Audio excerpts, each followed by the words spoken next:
Bismillahirrahmanirrahim and Assalamu alaikum my dear students. Hope you are all fine. So welcome to my YouTube channel The Learning Retreat. Students आज हम grade 9 की biology के chapter 1 के दूसरे topic को discuss करने जा रहे हैं। जैसा कि पिछली वीडियो में हमने डिस्कस किया था मेन ब्रांचेस ऑफ बायोलॉजी, तो आज हम डिस्कस करेंगे सब ब्रांचेस ऑफ बायोलॉजी। तो सबसे पहली सब ब्रांचेस में हमारे पास सबसे पहली ब्रांच आ जाती है मॉर्फोलॉजी। ठीक है, मॉर्फोलॉजी क्या होता है? मॉर्फोलॉजी दो वर्ड से मिलके बनी है। ठीक है, सबसे पहला वर्ड है morph, morph means shape, and दूसरा है logos, logos means study. So by combining morph and logos we get morphology. Morphology means the study of appearance of an organism. ठीक है, एक organism की जो appearance है उसकी study को मॉर्फोलॉजी कहा जाता है। ठीक है, उसके बाद है हमारे पास दूसरी ब्रांच एनाटॉमी। ठीक है, anatomy is the study of internal structure of an organ. ठीक है, यानी कि हमारे पास एक ऑर्गन है, उसको जो इंटरनल स्ट्रक्चर, उसके इंटरनल जो पार्ट्स हैं उनकी स्टडी को हम कहेंगे एनाटॉमी। जैसे कि हमारे पास हार्ट आ जाता है, हार्ट के अंदर कितने चैम्बर्स हैं, ठीक है, उसके अंदर क्या क्या है, वो सारी जो उसकी इंटरनल स्ट्रक्चर की स्टडी होगी, that is called the anatomy. Next branch हमारे पास आ जाती है हिस्टोलॉजी। ठीक है, हिस्टोलॉजी दो वर्ड से मिलकर बना है, फर्स्ट इज हिस्टोस, ठीक है, and second is logos. Histos means tissues. ठीक है, हिस्टोस का मतलब है टिश्यू और लोगोस का मतलब हो गया study. So by combining histos and logos we get histology, and histology is the study of tissues. ठीक है, दोनों प्लांट्स और एनिमल्स के टिश्यूज की स्टडी को हम कहेंगे histology. Histology is the study of tissues of all the living organisms. Next branch हमारे पास आ जाती है फिजियोलॉजी। ठीक है, physiology is the study of functions of an organ, यानी कि जो भी ऑर्गन्स है हमारी बॉडी के अंदर, लिविंग थिंग्स की बॉडी के अंदर जितने भी ऑर्गन्स हैं, ठीक है, उन सब के फंक्शंस की स्टडी को कहा जाएगा फिजियोलॉजी। हम एग्जांपल देते हैं हार्ट की। ठीक है, हार्ट का फंक्शन क्या है? To pump the blood. ठीक है, ब्लड की सर्कुलेशन इसका फंक्शन है, ब्लड को पंप करना उसका फंक्शन है। ठीक है, तो ये इसकी हार्ट की फंक्शन की जो स्टडी है वो हमारे पास हो जाएगी फिजियोलॉजी। नंबर 5 पे हमारे पास आ जाती है एम्ब्रियोलॉजी। ठीक है, एम्ब्रियोलॉजी भी दो वर्ड से मिलकर बनी है। ठीक है, first is embryon and the second is logos.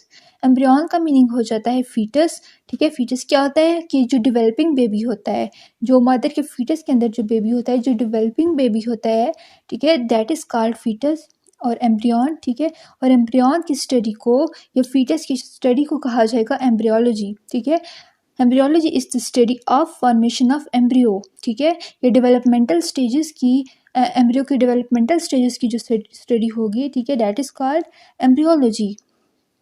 Okay, number 6 पे हमारे पास आ जाता है टेक्सोनॉमी। ठीक है, अब टेक्सोनॉमी भी दो वर्ड से मिलके बना है। ठीक है, द फर्स्ट इज टेक्सिस। ठीक है, टेक्सिस का मीनिंग हो गया arrangement, and the second is nomy. ठीक है, नोमीज मीन लॉ। ठीक है, अब यहाँ पे नाम से ही जाहिर हो रहा है कि इस ब्रांच में हम लोग इस बारे में स्टडी करते हैं कि ऑर्गेनिजम्स को कौन कौन से ग्रुप्स में क्लासिफाई किया गया है। ठीक है, जैसे कि हमारे पास बायोलॉजी में आ जाते हैं किंगडम्स, 5 किंगडम सिस्टम होता है। ठीक है, उसके बाद ग्रुप्स होते हैं, सब ग्रुप्स होते हैं। ठीक है, तो ये सारी जो चीज़ है ये हम लोग क्लासिफिकेशन इसको कहते हैं। ठीक है, और उसकी स्टडी को टेक्सोनॉमी कहा जाता है। ठीक है, study of classification of organism and giving names to them is called taxonomy. अब यहाँ पे नेम्स, गिविंग नेम्स का मतलब हो गया कि उनको जो साइंटिफिक नेम दिए जाते हैं ऑर्गेनिजम्स को। ठीक है, हर ऑर्गेनिज्म का एक साइंटिफिक नेम है। ठीक है, तो वो भी, उसकी स्टडी भी हमारे पास टेक्सोनॉमी होगी। नंबर 7 पे हमारे पास आ जाता है सेल बायोलॉजी। सेल बायोलॉजी का दूसरा नेम है साइटोलॉजी। ठीक है, अब सेल बायोलॉजी क्या है? सेल बायोलॉजी हमारे अंदर हमारे जो सेल्स हैं, ठीक है, और उनके अंदर जो ऑर्गेनेलीज हैं, ठीक है, उन सब की स्टडी को कहा जाएगा cell biology. Cell biology is the study of cell and its organelles. ठीक है, उसके साथ साथ इसका दूसरा नाम साइटोलॉजी। अब साइटोलॉजी में फर्स्ट वर्ड है cyto and the other is logos. Cyto का मतलब होगा सेल एंड लोगो का मतलब होगा स्टडी, तो cytology is the study of cell. अच्छा, उसके अलावा हम लोग यहाँ पे structure, composition and function of cell भी देखेंगे। ठीक है, यानी कि सेल के अंदर कौन कौन से ऑर्गेनेल्स हैं, ठीक है, उसका स्ट्रक्चर कैसा है और उसका हर ऑर्गेनेल का क्या क्या फंक्शन है, सेल का क्या फंक्शन है। ठीक है, सेल्स के भी डिफरेंट फंक्शन होते हैं। ठीक है, उसके अलावा नेक्स्ट ब्रांच आ जाती है हमारे पास पैलिएंटोलॉजी। ठीक है, palaeontology is the study of fossil record, ठीक है। यहाँ जो ऑर्गेनिज्म डेड हो जाते हैं, उनके जो डेड रिमेन्स हैं, ठीक है, जो उनके डेड पार्ट्स रह जाते हैं, जो फॉसिल्स होते हैं, उनकी स्टडी को कहा जाएगा पैलियोंटोलॉजी। अच्छा, पैलियोंटोलॉजी की भी आगे से मज़ीद 2 ब्रांचेस हैं। The first one is palaeobotany and the second is palaeozoology. Palaeobotany is the study of fossils of plants. इनके प्लांट्स के जो डेड रिमेन रह गए हैं, ठीक है, उनकी स्टडी को कहा जाएगा पैलियोबॉटनी, ठीक है। और जो एनिमल्स के डेड रिमेन्स हैं, ठीक है, लाइक द डायनासोर्स, ठीक है, उनके जो डेड रिमेन्स हैं उसकी स्टडी को कहा जाएगा पैलियोजोलॉजी। ओके, सो स्टूडेंट्स यहाँ पे नंबर 9 पे हमारे पास आ जाता है इम्यूनोलॉजी, ठीक है। Immunology is the study of immune system of any organism, ठीक है। इम्यून सिस्टम अब क्या होता है, हर ऑर्गेनिज्म के अंदर एक नेचुरली डिफेंस सिस्टम प्रेजेंट होता है, ठीक है, जो कि उस ऑर्गेनिज्म को, उसकी बॉडी को डिजीज़ से, ठीक है, या हार्मफुल जितनी भी हार्मफुल चीज़ें हैं उनसे बचाता है, ठीक है। वो डिफेंस सिस्टम जो है उसको साइंस की ज़ुबान में क्या कहा जाता है, इम्यून सिस्टम, ठीक है। और उस इम्यून सिस्टम की जो स्टडी होगी that is called immunology. So immunology is the study of immune system of every organism, ठीक है। नेक्स्ट हो गया हमारे पास एंटोमोलॉजी।